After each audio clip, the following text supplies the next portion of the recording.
একটা মহিলাকে আরশের উপর থেকে আল্লাহ সালাম জানিয়েছেন, ওই মহিলাটাই আমার নানি খাদিজা।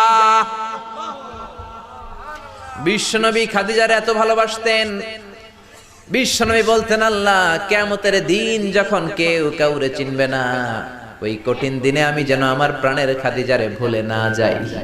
খাদিজা ইন্তেকালের পরে বিশ্বনবী নিজ হাতে দাফন কাফন করলেন, কবরের সামনে দাঁড়িয়ে দোয়া করলেন। দোয়ার পরে সব সাহাবীরা ঘরে ফিরে যায়। আবু বকর বললেন, নবী চলেন ঘরে ফিরে যাই, দাফন শেষ, কাফন শেষ, দোয়াও শেষ।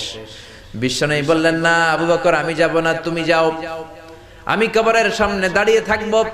যেই মহিলাটাকে এই কবরের মধ্যে আমি শোয়ালাম রে আবু বকর, এই মহিলাটা সাধারণ কোনো মহিলা নয়, আমার বিপদের দিনের সঙ্গিনী খাদিজা।